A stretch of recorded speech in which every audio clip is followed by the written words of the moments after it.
Hi everybody and welcome back to Lost Genre Reddit Stories. This post is from the subreddit Am I Overreacting? And it's by user Ginger Pretzel Mama. Am I overreacting? Mother-in-law says I'm ruining the weird photos she tried to sneak of my new baby. Need to get some feedback on this because it's driving me crazy. My 37 female family has been staying with my husband's 36 male parents, 59 female and 59 male, for a week, and we'll be at their home for another week before we have to head home to get the kids ready for back to school. My mother-in-law and I don't necessarily get along, but she's been trying to play nice since I gave birth to our fourth child, a boy, 4 months ago. However, I suppose the nice act has ended because she's been stirring the pot and pushing my buttons since we got to their house, rummaging through my clothes, whining that I should bottle feed instead of nursing so she has a chance to feed her baby, the works. I've been biting my tongue because my husband loves his family and this is some of the only time we get to see his siblings. Anyway, at the end of this week, mother-in-law storms downstairs while we're eating breakfast and the kids are in the yard playing, claiming we need to talk. I go through a mental checklist to try to figure out which one of her household rules I've broken or how I've managed to piss her off this time. That's when she slaps her phone down on the counter and begins scrolling through photos that are all of me and the baby. These are photos she apparently took while I wasn't paying attention, as most of them are blurry or from strange angles, down low as though she angled her phone up while it was in her lap. One of them is taken through a crack in the door to husband and I's bedroom.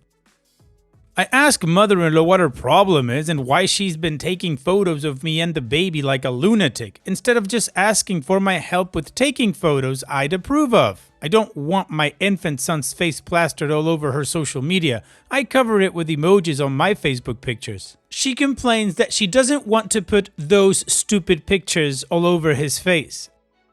She was also complaining that I won't put the baby down long enough for her to get a photo of him by himself. He's been contact napping and I wear him for most of the day. And she can't post the photos she took because I'm huge and ruining them by looking ridiculous. For context, I'm definitely on the heavier side, 5'3" and 230 pounds. And because half of these photos are from a weird low angle, I have a prominent double chin, and the baby is usually pressed up against me, either in my arms or his wrap, so the photos are pretty much just unflattering pictures of me, with baby's head and maybe an arm or a leg visible. I tell her that I'm not going to entertain this behavior, and since she decided to approach the supposed problem like this, she can work with what she's already got. But she's definitely not getting a solo photo op with my baby now. Hubby is understanding and supports my decision, even getting in the way when he sees mother-in-law trying to sneakily take more photos or distracting her so I can leave the room. But some people think I'm blowing this out of proportion. Father-in-law says mother-in-law has a right to take photos of her grandchild, and it's not her fault that I'm insecure about how fat I am. Hubby's twin sister is also being dismissive because she's always been catty about weight. Why are you acting so insulted like it's the first time? Even my sister, when I called and complained about this, acted like I was making mountains out of molehills. She was like this 60 pounds ago. Why is it suddenly a big deal again? No one will listen to me when I insist that I don't care about her comments on my weight. I care that she's sneaking around taking photos like a stalker because she doesn't respect me enough to ask my permission to take photos of my baby. She doesn't want to have to follow my rules about covering his face and can't wrench him up out of my arms to get pictures of him, so she's just been acting like a creep instead. I'm nursing him in one of these photos. This is weird, right? Am I crazy?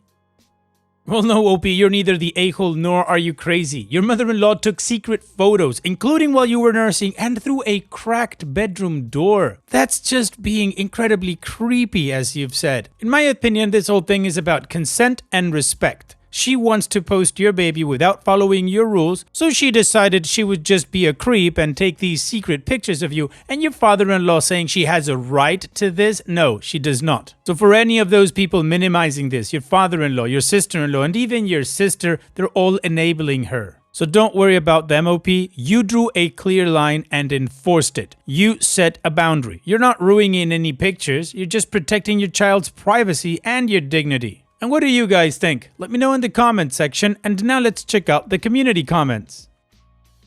Throwaway and some numbers says, not overreacting. I'd report her pictures on social media with your baby and say that it's inappropriate child content or something. Because the pictures look like they've been taken stealthily, it kind of works in your favor, lol. I'm sorry people aren't respecting your wishes, but it's great that your husband is, and he seems to be trying to help.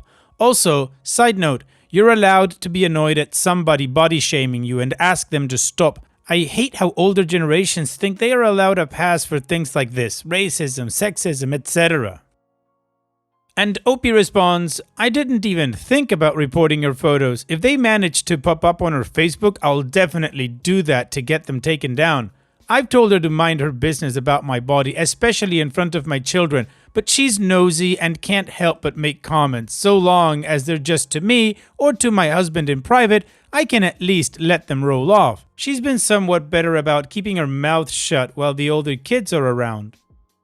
Gardabella says, go home now. Don't waste your precious postpartum time with someone rude and disrespectful. She is awful, and posting pictures online can do actual harm. Pack up and go home. Life's too short to dodge around nutcases when you don't have to.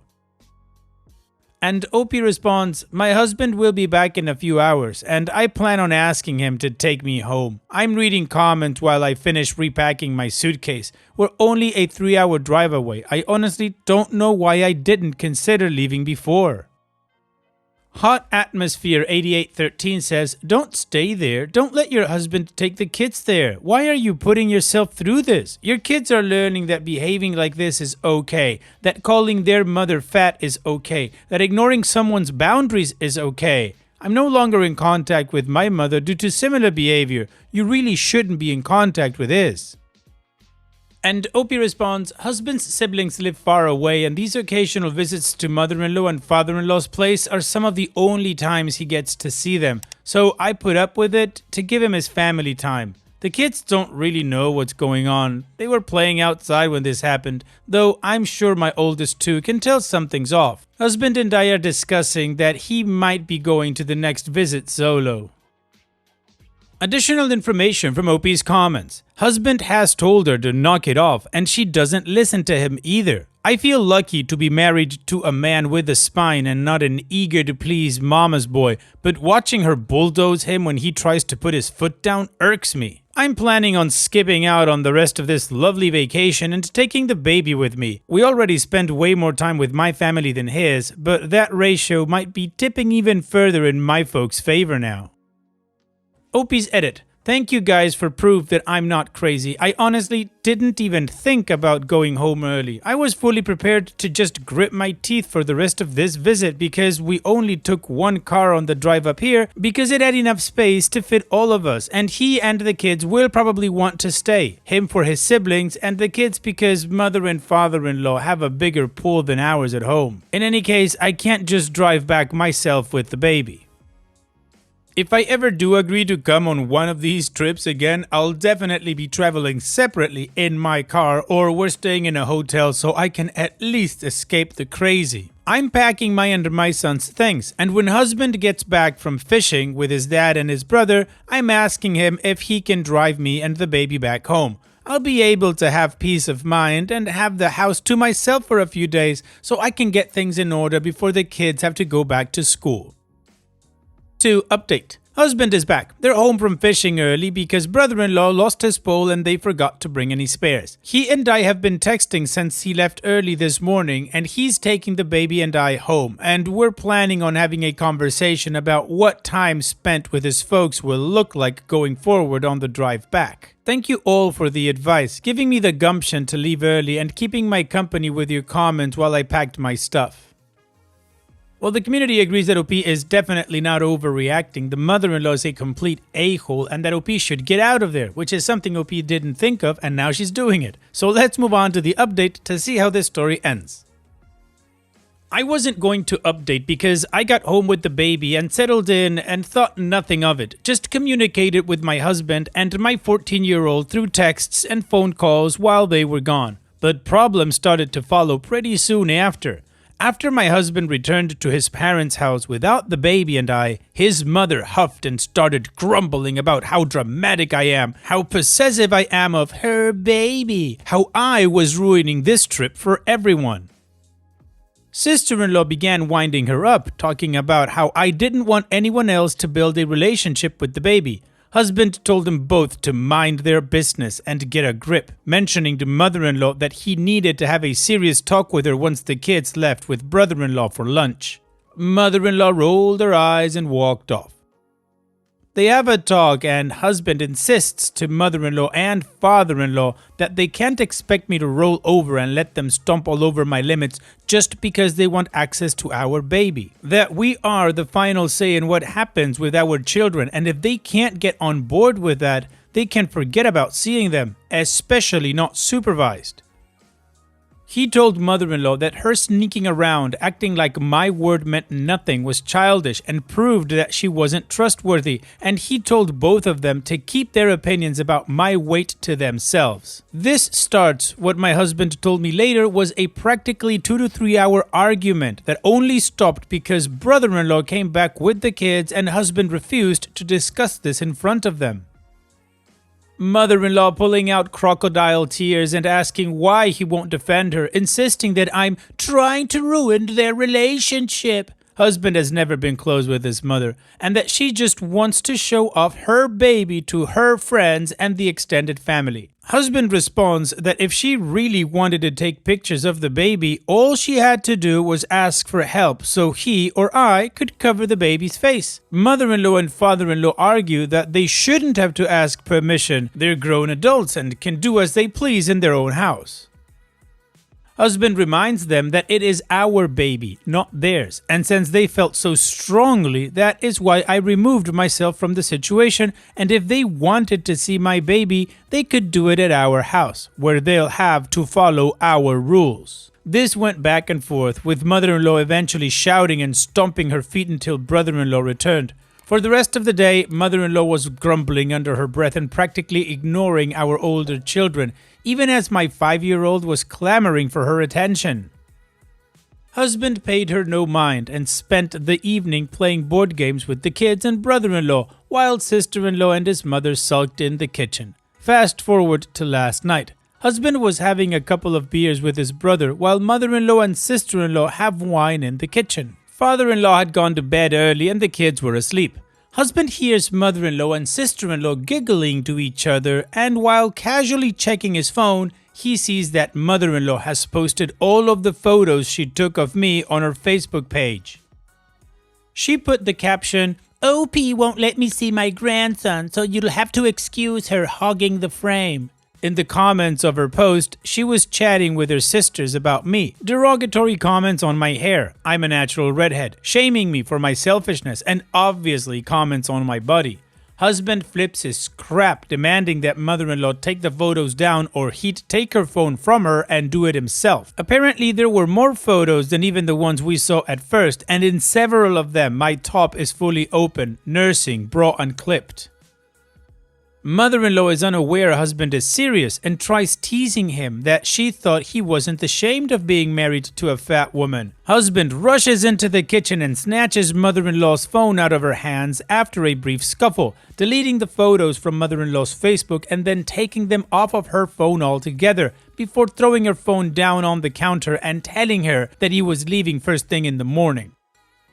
Mother-in-law scowls and starts shouting that it isn't fair he's taking my side. He responds that he loves me, that it isn't my side versus hers, it's our side versus hers. I'm pretty out of the loop about all of this at this point. I've been cleaning the house, looking after the baby, and dealing with the cold I was apparently incubating for the first week of our visit. So I get a call from husband while I'm doing laundry in the basement. He is in his car trying to keep himself calm, but says he'll be home early with the kids in the morning and that he wanted to have a discussion with me about our plans moving forward. He tells me what happened, I calm him down, and we both head to bed. Fast forward to this morning, and I get up early with the baby to have breakfast and coffee waiting. Husband arrives with 14, 10, and 5 at about 6 a.m. We have breakfast, and then the kids peel off to do their own thing. Our daughters leave for their friends' houses, and the 5-year-old goes into the basement den to watch cartoons on the big TV. Hubs and I talk, and he says he's done with that annual visit to his parents' place and that he's planning to have some one-on-one time with his brother a few times a year instead. We go over a plan of action in terms of much stricter boundaries, deciding that the kids won't be going to the in-laws' house anymore, and while the in-laws visit us at our house, if they act out, they'll be kicked out.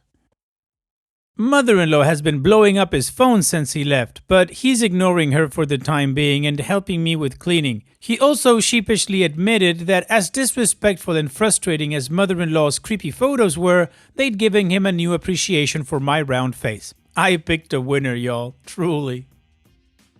Well, OP, you definitely have a husband that has your back. Absolutely stood up for you, and that's the right type of partner. And regarding your in-laws' decisions, I think they're all the right decisions. So here's wishing you the best, OP. Thanks so much for sharing and take care. And now let's finish this video with a mood booster post. This post is from the subreddit Malicious Compliance, and it's by user DickFartButt. Take the chairs away from our work area, we're gonna F this place up. I work for a major US airline for a long time and at several different airports. There's an area behind the baggage counter where the bags get sorted for their respective flights after they've been checked.